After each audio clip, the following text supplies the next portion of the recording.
William Sherman, and I am dead. The day I died, I heard no angels singing. There was no bright light, no merciful God, no heaven, only incredible pain and never-ending darkness. I know I'm in hell now and I have to pay for all my sins. Once, when I still walked amongst the living, they called me Wild Bill. I was a high-class assassin, a perfect killing machine. For money, I murdered hundreds of people. No payment too high, no job too dirty. My clients always were men in suits and ties. From high governmental positions, they never identified themselves. I killed all who opposed their interests, unwanted politicians in poor countries, weapons smugglers, and drug barons. I liked it. Sometimes too much. I remember my last day in the living world. I'd just another job to do, another country, another city, another target. Since the first briefing for that mission, I had a very bad feeling. I knew something wrong would happen, something very wrong. But the payment was good, easy to do, no problem for a professional. It happened in the shadow of a cathedral. No coincidence, I'm sure. There it was, the place where evil men should die. There I waited for the bing bang. The car, a deadly trap. The night before, I mounted C4 to the bottom side. The wiring was simple. Wouldn't be my first barbecue. There they were, the mobsters. Stereotype gangsters. Too much gel in their hair, shiny cufflinks, ridiculous shades. Their crimes were the usual stuff. Corruption, money laundering, drug dealing, and dozens of murders.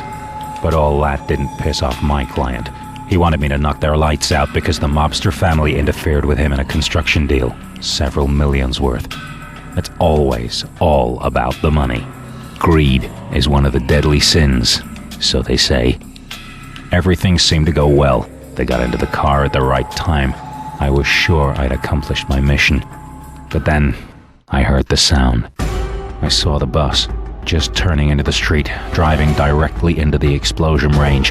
This wasn't part of the plan. This was all a horrible mistake. Immediately I knew I had to do something.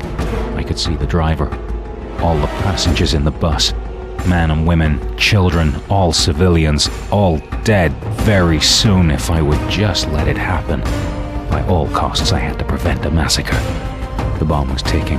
Nothing could stop it anymore. I had only a few seconds left before the mobster's car and everything around would blow up in a big explosion. I ran onto the street.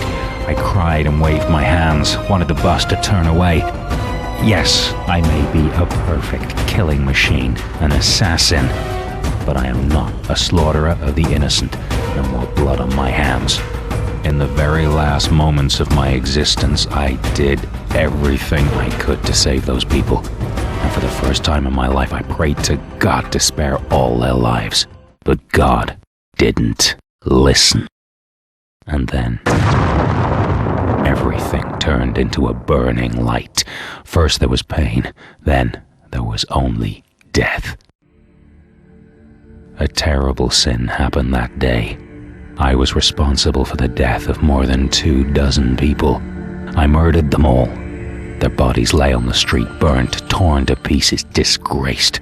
Men, women, children, the innocent, the guilty. With my bloody craft, I made no exception. I died with my victims that day. I, the slaughterer of the innocent. Thou shalt not kill, so they say. The column of fire and smoke went up to the sky. The cathedral was still watching. I felt my soul leaving the world behind, falling down into a never-ending darkness. I knew the time had come to pay my bill for all the terrible things I'd done in my life. In this universe, there's a place for people like me, and it's called hell. Out of the eternal abyss, I heard a loud laughter beyond all bearing. I knew the devil would welcome me in his realm.